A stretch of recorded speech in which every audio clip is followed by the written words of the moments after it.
रामस्वरूप वर्मा को इन तथाकथित कुर्मी क्षत्रियों ने अपना माना कब? रामस्वरूप वर्मा की जयंती मनाओगे तो धागा, हाथ का धागा काटना पड़ेगा, घर से भूत और भगवान का प्रवेश वर्जित करना पड़ेगा, विचारधारा को महत्व देना पड़ेगा, पद को महत्व नहीं देना पड़ेगा। अगर इस मंच पर किसी महापुरुष की तस्वीर नहीं रखी गई, उनको माला नहीं पहनाई गई, यही अर्जक विचार थे, तो यहां मंच पर भी किसी को माला नहीं पहनानी जानी चाहिए थी। यह अर्जक विचार है। अर्जक संघ और महामना रामस्वरूप वर्मा को समझना है तो संविधान का आर्टिकल 51A का जा समझ लीजिए। जो इस समय हिंदू हैं भी वो दो तरह के हैं। कुछ वो हिंदू हैं जो 2014 के पहले थे और कुछ 2014 के बाद बने। और इन तथाकथित कुर्मी क्षत्रियों को अपने भाइयों से, जाट समाज से एक चीज सीखनी चाहिए।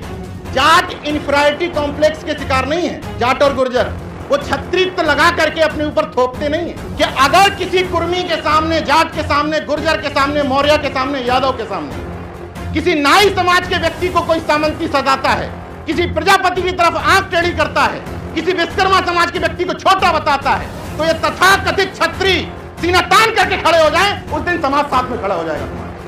अगर कथा पांडालों में हमारे घर के बच्चे और महिलाएं ना जाएं तो दुकानदारी तो चौपट हो जाएगी। मैं बार बार निवेदन करता हूं कि अर्जक संघ का राष्ट्रीय अध्यक्ष और प्रदेश अध्यक्ष एक जाति का नहीं होना चाहिए। ऐसे भाषण नहीं ठोक रहा हूं। मैं हमेशा मंचों से एक बात कहता हूं कि जितना मंचों से बोलो उतना अपने जीवन में लागू करो, परिवर्तन तो झक मार के आ जाएगा। तो व्यक्ति उस पद पर पहुंच रहा हो, वो इन लोगों को इस बात का एहसास कराए कि मैं आऊंगा तो अपनी जाति के प्रति पक्षपात नहीं करता। उत्तर प्रदेश में जो तमाम दुकानें डेवलप हुई, जातियों की महासभाएं और जातियों के संगठन और जाति की पार्टियां, वो इसी वजह से हुई कि जिन्होंने ठेका लिया था पिछड़ेवाद का और बहुजनवाद का, वो जातियों में तब्दील हो गए।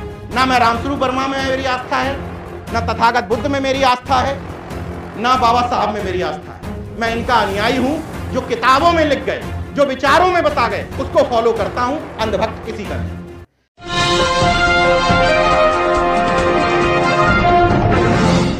अर्जक संघ, यहां जितने लोग अर्जक संघ को जानने वाले हैं वो ये कहने की जरूरत ही नहीं है कि अर्जक संघ किसी के विरोध में है, किसी के खिलाफ में है कि नहीं है। अर्जक संघ और महामना रामस्वरूप वर्मा को समझना है तो संविधान का आर्टिकल 51A का जा समझ लीजिए। संविधान का आर्टिकल 51A का जा कहता है कि देश के नागरिकों को मानववादी, तर्कवादी और विज्ञानवादी बनाना है। यह संविधान का आर्टिकल 51A का जा हम देश के नागरिकों से अपेक्षा करता है, और यही अर्जक संघ और यही महामना रामस्वरूप वर्मा की आइडियोलॉजी है। उन्होंने जाट समाज से की बात कही। दिक्कत यह है कि दो तरह के हिंदू हैं इस समय। जैसे मैं तो हिंदू हुई नहीं, मैं कंप्लीट अनीश्वरवादी इंसान हूं, व्यक्तिगत तौर पर बात कर रहा हूं। लेकिन जो इस समय हिंदू हैं भी वो दो तरह के हैं। कुछ वो हिंदू हैं जो 2014 के पहले थे और कुछ 2014 के बाद बने हैं। तो जो 2014 के पहले वाला हिंदू है उससे तकलीफ नहीं है, 2014 के बाद जो हिंदू बना है उससे तकलीफ है। मैं गर्व के साथ कह रहा हूं कि हमारे परिवार के खानदान के एक इंपॉर्टेंट, कई महत्वपूर्ण लोग बैठे हैं, यशपाल मलिक उनमें से हैं। स्वामी प्रसाद मौर्य जी किसी पार्टी के नेता नहीं है, और आयोजकों ने किस तौर पर उनको बुलाया मैं नहीं जानता, लेकिन मैं उनको पार्टी का नेता नहीं मानता हूं। मेरे गार्जियन है, मेरे अभिभावक हैं, मेरी विचारधारा को आगे लेकर चलने वाले व्यक्ति हैं। इसलिए अगर किसी पार्टी के नेता की तरह उनका गुणगान किया जाएगा अर्जक मंच से, तो वो भी मुझे नागवार गुजरेगा। वो एक यहां पर या किसी भी इस कार्यक्रम में विचारधारा की वजह से जा रहे हैं, वरना राष्ट्रीय महासचिव बहुत हैं। तो विचारधारा को ही अग्रणी रखिए। तो मैं ये कहना चाह रहा था कि जाट समाज कभी हिंदू नहीं रहा, चाहे वो कुंभाराम आर्य रहे हो, चाहे सर छोटू राम रहे हो, चाहे चौधरी चरण सिंह रहे हो, भले ही राजनीति में आ गए थे, और भले ही वो महेंद्र सिंह टिकैत रहे हो, लेकिन जब तक ये लोग अपने अपने क्षेत्रों में प्रभावशाली रहे, एक नाम महत्वपूर्ण छूट गया महाराज सिंह भारती, तब इन लोगों ने संघियों को अपने क्षेत्र में घुसने नहीं दिया, तब तक नफरत नहीं फैलाने दी, क्योंकि जाट एक कबीला था। और इन तथाकथित कुर्मी क्षत्रियों को अपने भाइयों से, जाट समाज से एक चीज सीखनी चाहिए। किसी भी जाट समाज के कार्यक्रम में जाट इंफीरियरिटी कॉम्प्लेक्स के शिकार नहीं है। जाट और गुर्जर वो छत्रीत्व लगा करके अपने ऊपर थोपते नहीं है। उन्हें गर्व है कि वो जाट हैं। गलत तो नहीं कह रहा हूं, जाट कभी छतरी लगाते हैं, लेकिन जिन जातियों के 42 विधायक हैं तथाकथित रूप से कुर्मी छत्रियों के, जिन मौर्यों के पास नेता हैं, जिन लोधियों के पास नेता हैं, जिन अहीरों के पास नेता हैं, ये सब तथाकथित छत्री हैं। कुर्मी छत्री, मौर्य छत्री, अहीर छत्री, और निषाद भी हैं जल पछाड़ छत्री, और प्रजापति ब्राह्मण हैं, विश्वकर्मा ब्राह्मण हैं। ये बात क्यों कह रहा हूं? आपने कहा ना कुर्मी की बात, मैं नहीं बोलता हूं जाति पर, लेकिन मैं बता रहा हूं कि दिक्कत है, मैन्युफैक्चरिंग डिफेक्ट है। संख्या से नहीं हो सकता, खेतीबाड़ी से नहीं हो सकता, मानसिक गुलामी नीचे उतारनी पड़ेगी। और जिन लोगों ने मानसिक गुलामी उतारी वो लोग संघर्ष की विचारधारा में साथ खड़े हुए हैं। मेरा सिर्फ अनुरोध है इन तथाकथित क्षत्रियों से कि अगर इस वर्ण व्यवस्था में ट्रांसफर लेने की पद्धति है कि मान लो तुम शूद्र में या जिसमें भी थे, तुमने ट्रांसफर लिया, तुम छत्री हो गए, तो फिर दोयम दर्जे के क्यों हो रहे हो? ब्राह्मण घोषित कर दो अपने आप को। जब ट्रांसफर लेने का सिस्टम है वर्ण व्यवस्था में, तो डायरेक्ट ऊपर पहुंच जाओ। क्यों कह रहे हो कि हम दोयम दर्जे के सेकंड दर्जे वाले हैं? ट्रांसफर लेने का सिस्टम नहीं है। तुम बार बार अपने आप को यह छत्रित्व लगा करके यह साबित करने की कोशिश करते हो कि हम उथले हैं, हमें अपनी जाति पर कॉन्फिडेंस और भरोसा नहीं है। मलिक साहब ने एक और बात कही, उनकी बातें मुझे अच्छी लगी, क्योंकि राजनीतिक व्यक्ति होता है तो स्वच्छंदता से बोलता है, मुझे वही पसंद भी है। मैं भी ऐसे ही रहूंगा जीवन भर आपकी तरह।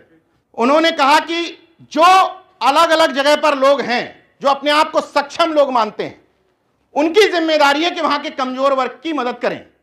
अब मैं छत्रित्व पर आता हूं। कुछ लोग लॉजिक देते हैं, डॉक्टर सीपी सिंह जैसे लोग, ये भी हमारे गार्जियन है, कि वो छत्री नहीं है, खत्ती है, बहुत गौतम बुद्ध वाला खत्ती है। मैं स्वीकार करता हूं। तो गौतम बुद्ध वाले भी अगर खत्ती हो तो उस खत्तित्व का, उस छत्रित्व का मतलब पता क्या है? कि अगर किसी कुर्मी के सामने, जाट के सामने, गुर्जर के सामने, मौर्य के सामने, यादव के सामने, किसी नाई समाज के व्यक्ति को कोई सामंती सजाता है, किसी प्रजापति की तरफ आंख टेढ़ी करता है, किसी विश्वकर्मा समाज के व्यक्ति को छोटा बताता है, तो ये तथाकथित छत्री सीना तान करके खड़े हो जाए, उस दिन समाज साथ में खड़ा हो जाएगा तुम्हारे। यह है तुम्हारा खत्तित्व और यही है तुम्हारा छत्रित्व। ये तुम्हारा ये तथाकथित छत्रित्व कमजोर लोगों को सताने के लिए नहीं है, बल्कि तथाकथित मजबूत लोगों के सामने सीना तान करके खड़ा होने के लिए है। और इस समय जो एक नया ड्रामा चल रहा है, हिंदू राष्ट्र, हिंदू राष्ट्र, मैं अमूमन अपने वीडियोस में बोलता हूं, नेशनल जनमत जो लोग देखते हैं वो जानते हैं, मैं कहता हूं कि हिंदू राष्ट्र नहीं, मकसद है। लखनऊ आरटीओ ने पिछले 5 दिन में 64 गाड़ियां पकड़ी जिनमें जातियों के निशान मिले हुए थे। कल मैंने इस पे वीडियो बनाया। 64 में से 25 गाड़ियों पर ठाकुर और छत्री लिखा था, 25 पर 18 गाड़ियों पर ब्राह्मण लिखा था। उसके बाद फिर जाट, गुर्जर, यादव उसके नीचे लिखे थे, और धर्म सबसे कम लिखा था।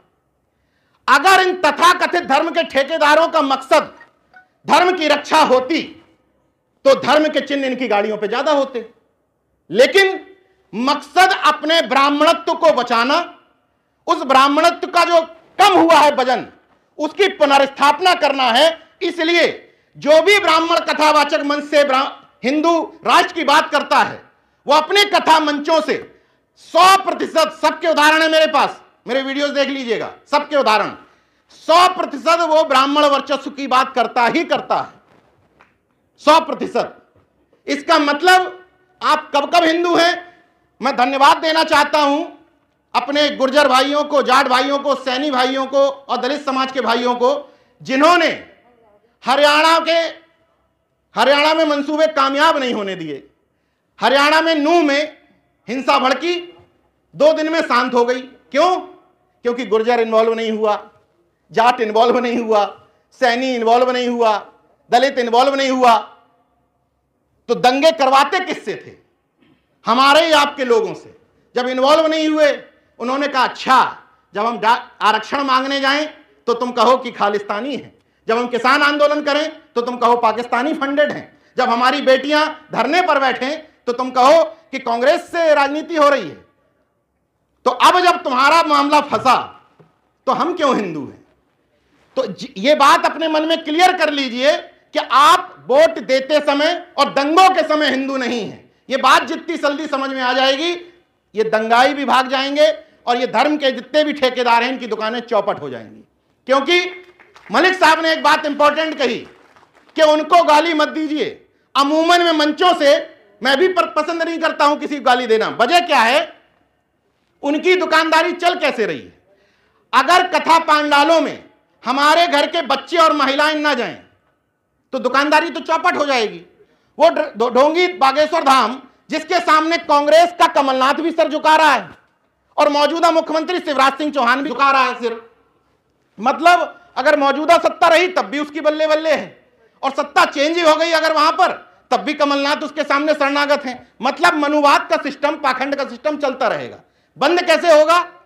किसी को गाली मत दीजिए, अपनी महिलाओं को समझा दीजिए। भले ही कम महिलाएं, लेकिन आप लोगों की जिम्मेदारी है अपनी मोहल्ले की महिलाओं को बताना कि कथा पांडालों में नहीं जाना है, क्योंकि वही आप लोगों की भीड़ दिखा दिखा करके ये मुख्यमंत्रियों से डीलिंग करते हैं और आपके बच्चों को समझाते हैं कि साल भर बच्चों को कुछ ना पढ़ाओ, एग्जाम के समय शिवलिंग में बेल पत्री चिपकवा दो, पास हो जाएगा। यह एजेंडा है कि आप लोग शिक्षा से दूर रहें, पढ़ने लिखने ना जा पाएं, इसलिए यह सब किया जा रहा है। अर्जक का मतलब बताया जा चुका है पहले ही कि कमाने खाने वाले लोग, अर्जित करके खाने वाले लोग, चाहे वो हल चलाने वाला किसान हो, चाहे मेहनत मजदूरी करने वाला मजदूर हो, चाहे तेल पेरने वाला हो, चाहे सब्जी उगाने वाला हो, सब हैं अर्जक। और दूसरे अनर्जक कौन हुए? उन्होंने सदे शब्दों में कहा, मैं देसी भाषा में बता देता हूं कि हरामखोरी से कमाने वाले लोग। भाई सीधी व्याख्या है। हम लोग मेहनत मजदूरी करते, कोई यहां पर बैठा हुआ अर्जक समाज का व्यक्ति कोई कह दे कि हमने जन्म से मेहनत नहीं करनी पड़ी, तो हमने मेहनत मजदूरी की, और जिसने हमारी मेहनत मजदूरी का इस्तेमाल करके मूर्ख बना करके खाया वो सब अनर्जक हैं। अब उसमें कौन है हम नहीं जानते, वो अपना समझे। तो अगर हम अर्जकों के लोग हैं तो हमारी जिम्मेदारी है सिर्फ एक जाति की नहीं।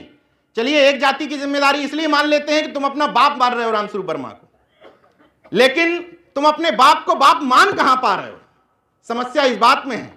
अगर तुम अपने बाप को ही बाप मान लेते तो दुनिया तो वैसे ही सर झुका लेती।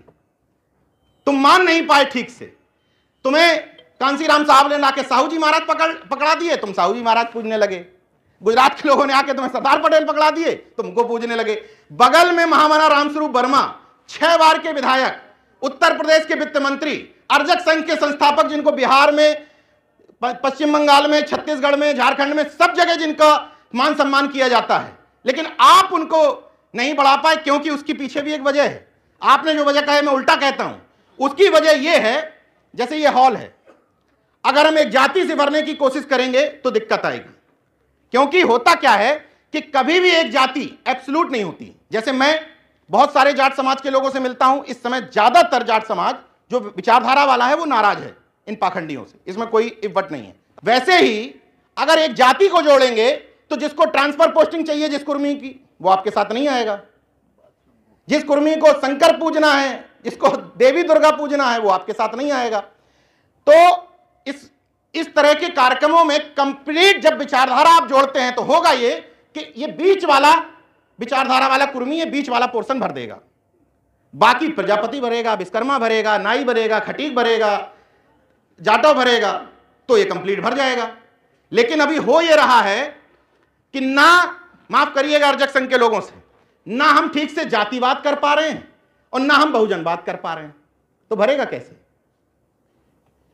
मैं बार बार निवेदन करता हूं कि अर्जक संघ का राष्ट्रीय अध्यक्ष और प्रदेश अध्यक्ष एक जाति का नहीं होना चाहिए। मुझे फर्क नहीं पड़ता कोई कार्यक्रम में बुलाए ना बुलाए, लेकिन मैं बहुजन एकता का सिपाही हूं तो बात वही रखूंगा। मैंने पिछली बार सीबी पटेल जी ने जब मुझको कार्यक्रम में बुलाया, और कार्यक्रम कहां रखा? कुर्मी छत्री भवन में। तो मैंने कहा मैं तो पिछड़ा हुआ कुर्मी हूं, छत्री वाला तो हूं नहीं। उन्होंने कहा कि जगह नहीं मिली। मैंने कहा ये एक्सक्यूज गलत है, मुझे बताओ लखनऊ में जगह दे दूंगा। लेकिन जाति महासभा के भवन में अर्जक संघ का कार्यक्रम, यार महामना रामस्वरूप वर्मा को हाथ जोड़ के निवेदन है कि उनकी विचारधारा को बर्बाद मत करो। मैं सिर्फ संक्षेप में इतना कहना चाहता हूं कि अगर मुझे खुद इस बात की तकलीफ होती है, क्योंकि मैं खुद व्यक्तिगत तौर पर अपना जीवन अर्जक और अंबेडकरवादी विचारधारा पे ही जीता हूं। ऐसे भाषण नहीं ठोक रहा हूं। मैं हमेशा मंचों से एक बात कहता हूं कि जितना मंचों से बोलो उतना अपने जीवन में लागू करो, परिवर्तन तो झक मार के आ जाएगा। लेकिन समस्या पता कहां पर है?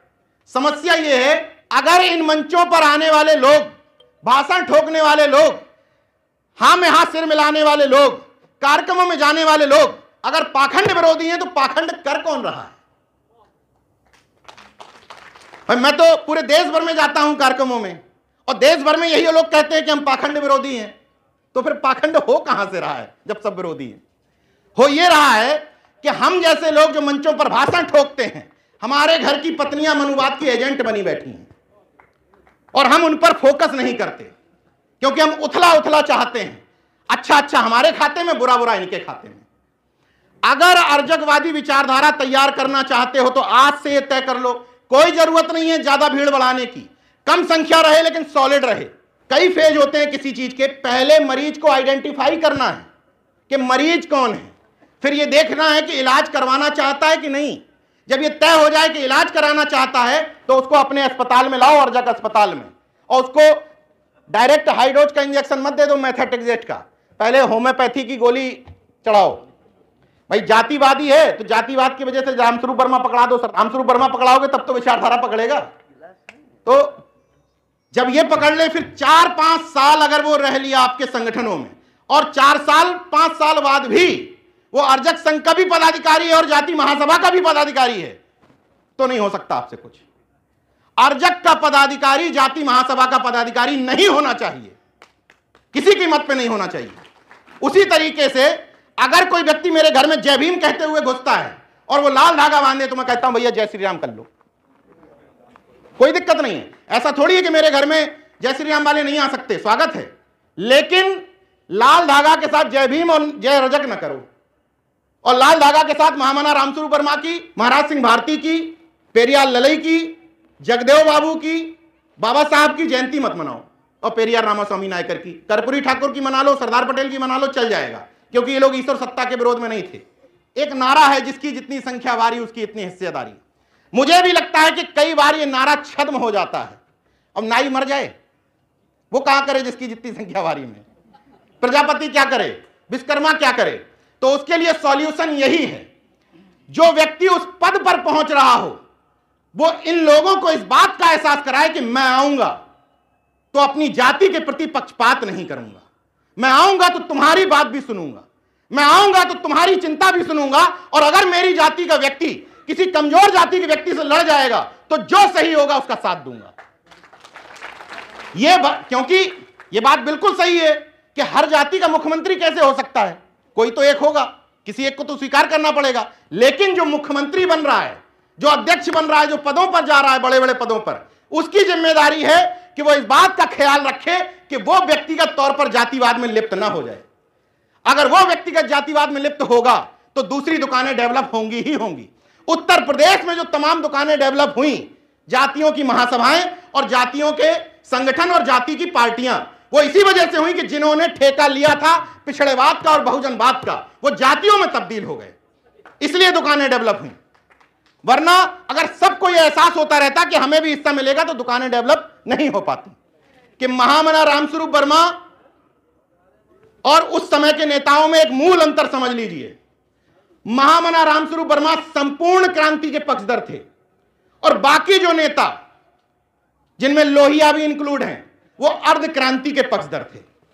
महामना रामस्वरूप वर्मा कहते थे कि ब्राह्मणवाद पोटेशियम साइनाइड की गोली है, जिसको दूध में डाल दीजिए, दूध को कितना भी ठीक कर लीजिए, ठीक नहीं होगा, वो जहर बन चुका होगा, गोली भले ही निकाल के बाहर फेंक दो।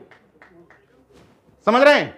वो उनका यह कहना था कि ब्राह्मणवाद, देखिए जाति नहीं है ब्राह्मणवाद, ब्राह्मणवाद कुर्मी में भी हो सकता है, जाट में भी हो सकता है। अगर कुर्मी, जाट, मौर्य या यादव अपनी जाति को किसी दूसरी जाति से श्रेष्ठ मान रहा है तो यह उनका ब्राह्मणवाद है। तो महामना रामस्वरूप वर्मा कहते थे कि ब्राह्मणवाद को सुधारा नहीं जा सकता, इसका खात्मा करना पड़ेगा। और लोहिया मानते थे कि रामायण मेला लगवा लो, कोई दिक्कत नहीं है, राम भी चलता रहेगा, पिछड़ावाद भी चलता रहेगा। इसलिए ये जो छद्म रूप से अपने आप को समाजवादी कहते हैं, उनमें मुझे तो एक शरद जी नजर आते हैं, और अब दूसरे मेरे चाचा जी स्वामी प्रसाद मौर्य जी, उनके बगल में बैठे हैं विधायक जी, कि इन्होंने रामस्वरूप वर्मा वाले समाजवाद को पकड़ा, और जिन्होंने लोहिया वाले समाजवाद को पकड़ा वो कंफ्यूज हो जाते हैं कि 5 दिन पाखंड विरोधी रहना, 6वें दिन चरणों में गिरना है। वो बीच बीच में कंफ्यूज हो जाते हैं। लेकिन शरद यादव जी का इस बारे में सम्मान करता हूं, रिगार्ड करता हूं कि वो जीवन भर इस मामले में क्लियर रहे और हमेशा पाखंड विरोधी समाजवादी रहे। इसलिए हम सबकी जिम्मेदारी है कि यथासंभव शब्द इस्तेमाल कर रहा हूं, एक दिन में नहीं हो सकता कि घर से जाओ और देवी देवता फेंक दो, उसमें उस लेवल पर पहुंचने में समय लगता है। लेकिन यहां पर अगर आए हो, कार्यक्रम में आए हो, इस प्रयोगशाला में आए हो, इस अस्पताल में इलाज कराने आए हो, अर्जक अस्पताल में, तो इतना जरूर कहिए कि आज के बाद कोई भी क्रियाक्रम कर्मकांड एक जाति विशेष के व्यक्ति से करवाना बंद कर दीजिए। एक स्टेप तो आगे बढ़ सकते हैं, क्योंकि आप जो अपना पैसा, जीवन की गाड़ी कमाई उसको देते हैं, आपके द्वारा इकट्ठा किया हुआ पैसा से बसें भरता है, आपके आरक्षण के खिलाफ दिल्ली में लड़ाई लड़ता है, लखनऊ में आपके खिलाफ आता है, उसी पैसे से जो आप वहां पर देते हो।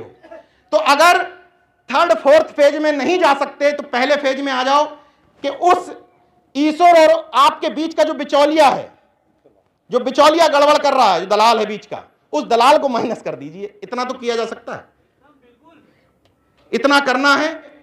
अंतिम एक शब्द के साथ अपनी बात खत्म करूंगा कि अगर घर में एक जाति का महापुरुष है तो आज ही बदल डालो, 4-5 महापुरुष लगा दो, ताकि घर में घुसने वाला कंफ्यूज हो जाए कि मानता किसको है। अर्जक संघ की तरफ से इतना जरूर भरोसा दिलाता हूं कि मैं चूंकि अंबेडकरवादी के साथ साथ अर्जकवादी हूं, इसलिए कंप्लीट तर्कवादी हूं। मैं मूर्ति पर माला नहीं चढ़ाता, ना खुद के चढ़वाता हूं।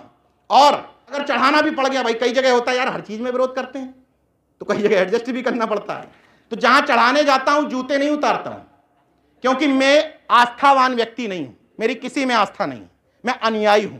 ना मैं रामस्वरूप वर्मा में मेरी आस्था है, ना तथागत बुद्ध में मेरी आस्था है, ना बाबा साहब में मेरी आस्था है। मैं इनका अनुयायी हूं, जो किताबों में लिख गए, जो विचारों में बता गए, उसको फॉलो करता हूं, अंधभक्त किसी का नहीं। जय विज्ञान, जय संविधान, नमो बुद्धाय, जय भीम, जय अर्जक, इनकलाब जिंदाबाद, उल गुलाम जिंदाबाद। धन्यवाद।